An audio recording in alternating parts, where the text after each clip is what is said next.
Hey, bonjour, c'est Pierre-Luc des équipements de Barbiette à Hawick. La dernière vidéo qu'on a faite sur l'essence, ça a été un peu plus populaire que ce que je pensais. On va démystifier une mythe, mais même moi, je suis un petit peu, je ne sais pas si c'est vrai ou pas.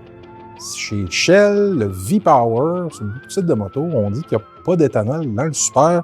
Aujourd'hui, on va aller faire un petit test. Pour être sûr de la véracité, on va amener mon camion. Il est assez vide de pétrole. On va vider tout le gaz qu'il y a dans le tuyau à la pompe. Alors, on va venir faire le test de la manière que ça va marcher. En gros, c'est qu'ici, on émet de l'eau. Un coup que, comme je vous parlais, c'est que l'éthanol va aller rejoindre mon eau après ça.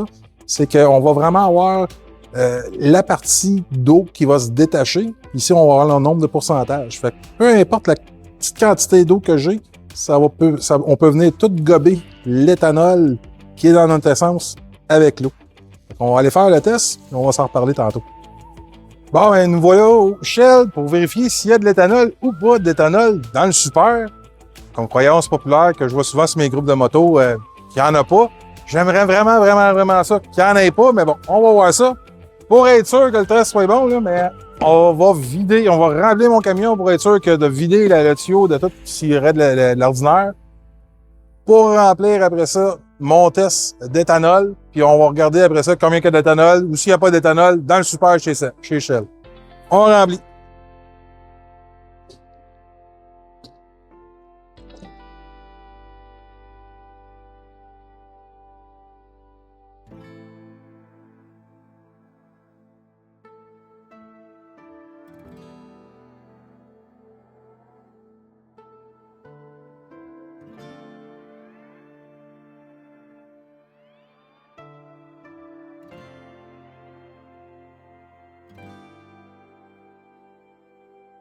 Bon, ben, comme vous pouvez le voir, là, on est supposé d'attendre à peu près 5 minutes pour que ça se dilue, ça se dissolve. Je l'ai mis un petit peu trop, mais gars, ça change pas vraiment le test.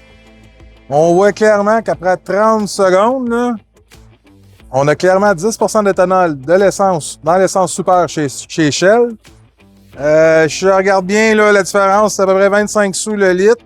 Il va falloir faire un petit calcul, là, mais encore là, entre un de l'ordinaire et le super, ben, c'est pratiquement 50 $ qu'on va sauver avec la bouteille de Startron. Fait que, preuve démentie, il y a de l'éthanol dans le super chez Shell. Bon, on est revenu du Shell. C'est plate, là. On a vraiment 10% aussi dans le Shell, dans l'essence du V-Power du Shell. Fait que ça démentit un petit peu les légendes urbaines, des sites de moto, ou qu'est-ce que les croyances populaires. Shell, ben, c'est comme toutes les autres, il va falloir qu'ils respectent la loi. Ils sont rentrés dans la loi, fait qu'on a 10% d'éthanol dans notre super. L'essence, la dernière fois, j'ai fait un petit calcul biaisé. L'essence ordinaire versus l'essence super est en 25 sous de différence. Encore là, c'est pratiquement 46 et 75. Quasiment 50 $ de différence.